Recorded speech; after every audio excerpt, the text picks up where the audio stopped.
segunda parte de esta serie de GraphQL acá en Falcon Coach. Vamos a integrarlo con una base de datos y vamos a hacer interacciones un poco más reales más allá de un Hello World, lo cual lo hicimos en nuestra primera sesión, en nuestro primer video. Para recapitular un poco, en la primera sesión estuvimos hablando sobre qué es GraphQL, las diferencias con API REST, y también hicimos un setup de un servidor en GraphQL usando GraphQL. En este caso estamos usando GraphQL Yoga. Hicimos un query, también explicamos qué es un query, explicamos qué es un esquema. Estuvimos hablando también de los tipos de datos primitivos de GraphQL. En este caso lo llamamos Scalar, que son los integer, los string, los booleanos. Y hicimos un ejemplo totalmente sencillo que hacía un hello world con el nombre de una, o el nombre que viene de un parámetro, ya sea el nombre de una persona o cualquier tipo de nombre como tal. Y también vimos que teníamos un editor, podemos usar un editor en GraphQL como un playground para poder hacer o interactuar con nuestras funcionalidades. Entonces, siguiendo con este ejemplo, lo que vamos a hacer ahora es integrarlo con una base de datos en Mongo. Yo estoy usando una base de datos en Mongo hosteada en MLab, es totalmente gratis, pero usted también la puede usar y puede usar una base de datos ya sea que lo tenga en un contenedor o con cualquier otro proveedor. Lo importante acá es ver el ejemplo en sí y cómo funciona. Ahora, ¿por qué Mongo? Bueno, me parece súper fácil de configurar y quiero pues, salirme un poco de lo convencional, ¿verdad? Que siempre trabajar de forma relacional. Pero esto, como lo vamos a ver en otras series, nos va a funcionar con cualquier gestor de base de datos. Lo primero que voy a hacer, o lo primero que hice fue hacer mi configuración de Mongo. Acá estoy creando la configuración conectándome hacia una URL. En este caso la base de datos se llama Workshop, que está en tal puerto, y mi user y password que lo estoy pasando por variables de ambiente. Acá estoy usando lo que se llama .env. .env es digamos que es una librería que se puede usar en Node.js para manejar las variables de ambiente, ¿verdad? Lo único que tenemos que crear es un archivo llamado .env, ¿verdad? Que es .env, y ahí configuramos o escribimos todos nuestros variables, secrets o cosas que queremos interpolar en nuestro código. El formato es muy sencillo, es solamente colocar el nombre de la variable igual al contenido de esa variable, ¿verdad? Acá tengo mi user, tengo mi password y ya con eso los estoy usando acá. La configuración es bastante fácil. Una vez que tengo eso, hago nada más un require de .env, le hago la configuración y ya puedo llamar mis variables de forma interpolada para sustituirlas. Esto es una estrategia, una de las muchas que hay, ¿verdad? Cuando estamos trabajando con configuración. De hecho, los invito a leer un libro que se llama el 12 Factor, ¿verdad? Son 12 factores que hay que considerar o que ustedes podrían considerar a la hora de desarrollar arquitectura, cuando estamos trabajando con aplicaciones bajo microservicios, con third parties en la nube. Son 12 factores muy importantes, muy variados. Probablemente tal vez en otras sesiones vamos a enfocarnos más en ellos, más teórico para poder abarcarlos. Pero hay uno de ellos que se relaciona mucho con esta configuración, que se llama el Store Configuration. Esto trata, a simples palabras, de que esa configuración tiene que estar totalmente ajena a su código. ¿Para qué? Para que cuando usted tenga que cambiar la configuración no tenga que hacer un redeploy de su aplicación, sino que simplemente cambia el valor de la configuración y su aplicación, cuando necesite este valor, lo va a obtener porque está totalmente aparte y en una zona específica ajena a su código, ¿verdad? Si tuviéramos nuestra configuración quemada de cierta forma acá en nuestro código, cada vez que ese valor cambie tenemos que hacer un redeploy de todo el código, ¿verdad? Y eso no es muy ágil que en sí, porque lo que estamos cambiando nada más es configuración, no estamos cambiando código. Entonces ahí les dejo esa cuñita ahí, un poquito de teoría extra, más allá de lo que estamos viendo. Ahora usted podrá decirme, bueno, existen otras estrategias. Exactamente, lo importante es que usted se preocupe por tener un buen store configuration para que pueda estar cambiando estas configuraciones sin que su código se vea afectado. Ok, eso sería como un punto y aparte respecto a lo que estamos viendo acá. Lo siguiente que hay que hacer una vez que tengo mi configuración de Mongo creada, ya la tengo acá inicializada, Ya tengo mi .env configurado también. Ya tengo mi archivo .env. Todo listo. Lo siguiente que hay que hacer es configurar o vamos a crear un modelo en Mongoose. Estamos usando Mongoose porque es el favorito en mi caso de un ORM para trabajar con Mongo. Le voy a llamar un modelo llamado user que tiene los siguientes campos: full name, username, phone number y CD, ¿verdad? Con los tipos de datos respectivos. Y ya con eso voy a hacer un mapeo con con un entity de cierta forma, con una colección en mi base de datos de Mongo. Lo siguiente que voy a hacer es definir mis queries y mis mutaciones. Ya estuvimos hablando bastante sobre los queries en el primer video, así que no voy a detenerme mucho. En realidad lo que voy a hacer es un get user y un get users. ¿Por qué? Porque quiero obtener un user por ID, el cual me va a retornar la información de un user, y get user, que me va a retornar un array de todos los users. Ahora, este user que tengo acá, no confundirlo con el modelo en Mongoose, porque este modelo es prácticamente para hacer un mapeo con la base de datos de Mongo. Este user es de este tipo que tenemos acá en nuestro esquema. Acordémonos que habíamos dicho que tenemos muchas formas o muchos tipos en GraphQL. Tenemos los scalar, que son los básicos. En este caso acá tengo el ID, que es uno de ellos. Tengo el string, tengo el array. Pero a partir de esos puedo crear otros tipos. Acá estoy creando otro tipo llamado user, que tiene un ID de tipo ID. Habíamos hablado que esto significa que esto es mandatorio, ¿verdad? Se necesita. Aquí tenemos también el full name, el username. En estos casos todos estos datos son necesarios para la creación de mi entidad, de cierta forma, o de mi tipo. Estos campos son obligatorios en GraphQL a la hora de hacer el fetching de la data. Entonces acá es bastante sencillo. Tenemos el query, y eso ya pues sabemos que el query es para obtener data. Ahora viene la parte que no hemos visto, que son el mutation. El mutation es para todo aquello que haya un cambio en nuestro gestor de base de datos, llámese añadir, actualizar o eliminar. En este caso tengo dos métodos o dos puntos de acceso, uno llamado add user y otro delete user. Igual el add user, obviamente le estoy especificando que va a ocupar un full name, que sería el nombre, el username, el phone number y el CD, ¿verdad? Y el que me va a retornar un usuario con la información ya creada. Es totalmente mandatorio, ¿verdad? No es que sí o no, tiene que traerme esa información. Ese es el signo digamos como le llamamos acá, el signo de admiración, pero el signo final. Muy importante siempre considerar eso. Ahora, este signo vuelve mandatorio a la hora de hacer el fetch de la data para devolvérsela al cliente, ¿verdad? O mandarle información a la base de datos. No significa que esto sea mandatorio en ningún momento en el gestor de la base de datos. Vea que el user acá en Mongoose no le estoy especificando absolutamente nada.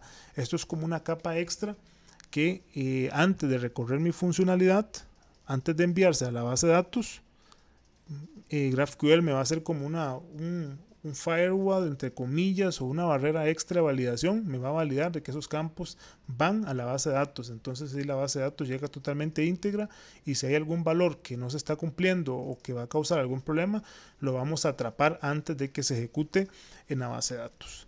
Tenemos otro punto de acceso llamado delete user, que lo que le envío es un ID, es obligatorio obviamente, y lo que me va a volver es un string.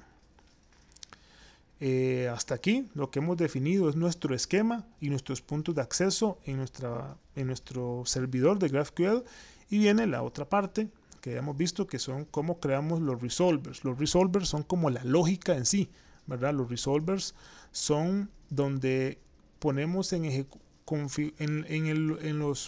tal vez en los esquemas, lo que estamos haciendo es definiendo, y acá estamos implementando, ¿verdad? En los resolvers implementamos la lógica asociada a cada uno de los puntos de acceso arriba vistos, y lo hacemos por query y por mutation. En este caso el query de get users lo que decimos es, ok, user, que es de un modelo de tipo Mongoose, el modelo que está acá de Mongoose, ¿verdad? El modelo que acabamos de crear, .find, ya estos métodos los está predefinidos, en el caso de Mongoose, porque es un ORM, que nos devuelva los usuarios que existen. GetUser, que recibe un ID, como es una llamada sincrónica, igual le colocamos un async, porque tenemos un await acá, que son llamadas sincrónicas, porque esto va a durar su cierto tiempo, entonces vamos a trabajar correctamente la parte de sincronicidad. Acá decimos, ok, búsqueme el usuario que tenga este ID, que es el ID que le estamos enviando acá, y retornamos el resultado, ¿verdad? Que en realidad va a ser un user en sí. Ok, hasta aquí los queries estamos pues bien, es fácil de entender. Viene la parte de mutations, el add user, igual es una llamada sincrónica. ¿Por qué? Porque el user.save va a tomar su tiempo, es sincrónico, mientras está creando vamos a esperarnos a que termine de ejecutarse para evitarnos esos problemas de bloquearnos entre nosotros mismos o perder el hilo de la creación de estos componentes cuando hablamos de forma sincrónica.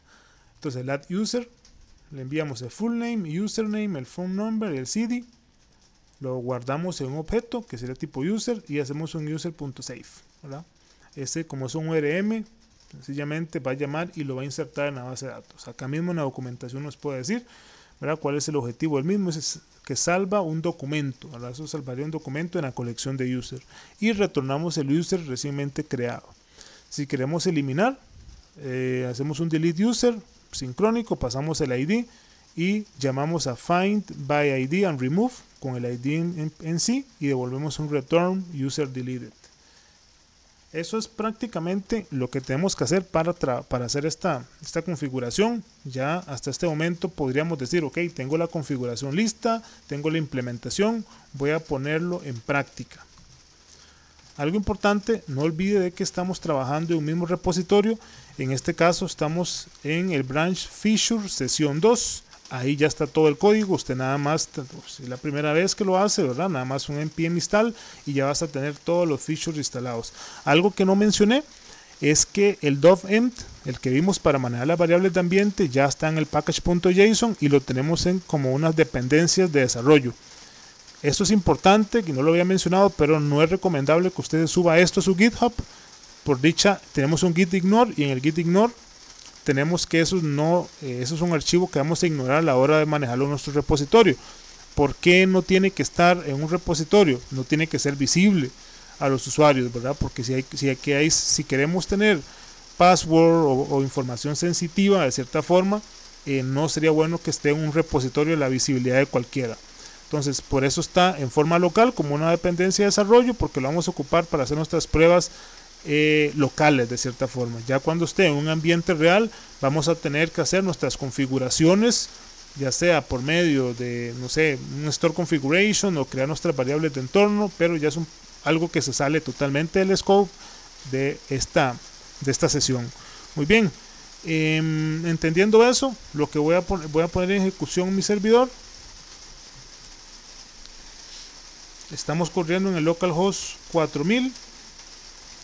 Es ese que tengo acá. Yo ya tengo un usuario insertado que se llama Gerardo López y vean que hago un query. Vean el query que estoy haciendo. Solamente les llamo getUser, que es este que está acá, y le estoy pasando un ID.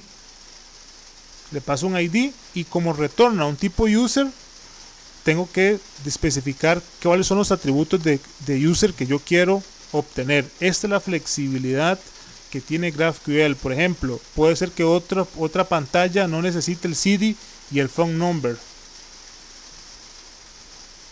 Con un mismo llamado hago todo. Es excelente, digamos. Es una forma muy versátil y una forma más eficiente de obtener recursos. Puede ser que haya otra pantalla que no ocupe el full name, solo el ID y el username. Listo. Tenemos un mismo punto de acceso que nos hace todo y nos trae toda la información que nosotros queremos. No tenemos que hacer un endpoint para cada una de estas cosas. En un approach REST normal va a ser un poco más complejo, porque tendríamos que jugar con parámetros, con filtros, tendríamos que algunos hasta crear varios endpoints con diferentes nombres, pero que traigan o que devuelvan reciben tal vez el mismo parámetro, pero nos van a devolver diferente información. Entonces, esa es una de las grandes ventajas que podemos tener. Entonces, querían como que vieran en vivo cuáles son lo que hemos hablado, ¿verdad? Esa versatilidad de traer información al cliente dependiendo de lo que el cliente necesite. Muy bien, vamos ahora, ya vemos cómo invocamos los queries. Es muy fácil, escribimos query y como un formato JSON nada más colocamos el query que vamos a ejecutar. En este caso getUser, y siempre recuerden, si vamos a retornar algo como objeto, podemos especificarlo y sacarle la mayor cantidad de provecho posible. Muy bien, acá en el repo yo también les coloqué algunos ejemplos. Vamos a agregar una mutación. Vamos a agregar más bien una mutación, y esta mutación lo que hace es agregar un nuevo usuario que se llama addUser, que es el que tenemos acá, ¿verdad? addUser. Vamos a ponerle otro nombre, en este caso usuario 1, usuario 2, user 2, en la misma información. Vamos a ver que vive en New York, vamos a hacerlo internacional y vamos a devolver esta información del usuario. Es muy importante saber de que tenemos que devolver esta información. Ahora, ¿qué pasa si yo no mando full name?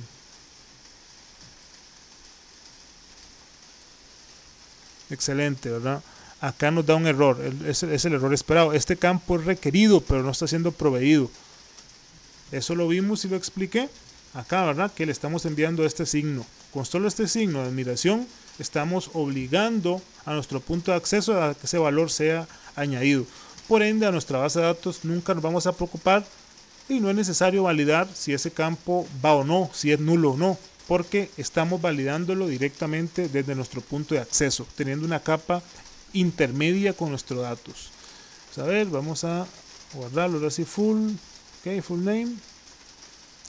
Listo, ya tenemos acá nuestra inserción, nos devolvió los datos que queríamos mostrar. Vamos a ver qué pasa si yo city, yo quiero que vean este ejemplo.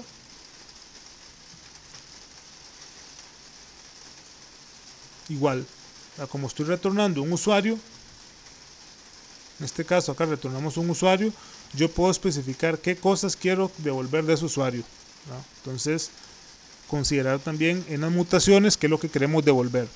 Casi que siempre todo es el mismo formato, tanto promutation y queries. Los parámetros son información que vamos a utilizar para hacer nuestras consultas, y después dentro de los corchetes, estos corchetes de formato JSON, los valores que queremos retornar.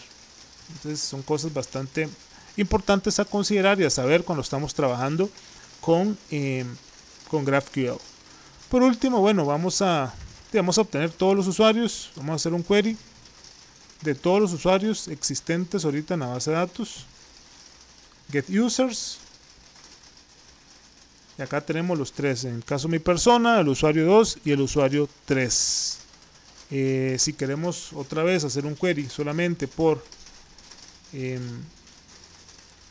un usuario en sí, pues lo hacemos por medio del ID,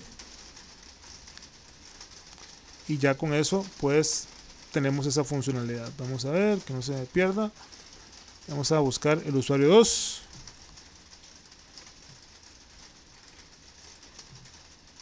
Lo ejecutamos y nos trae la información. De nuevo, es bastante versátil, es bastante fácil de usar, sacarle el mayor provecho posible a la información que queremos usar. Esa es una de las mayores ventajas de GraphQL.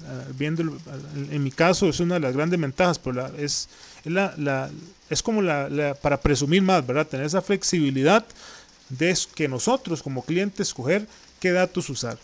Obviamente estamos usando este Playground para trabajar, pero cuando ya lo integremos con una aplicación en Angular, en React o en Vue, vamos a ver la mayor flexibilidad que tenemos con esto. Solamente tener un punto de acceso y nada más jugar con lo que queremos obtener sin necesidad de estar haciendo un montón de fetch a nuestra base de datos. Ahora, por último, existen muchas buenas estrategias de caching, ¿verdad? GraphQL trabaja muy bien con proveedores de cache.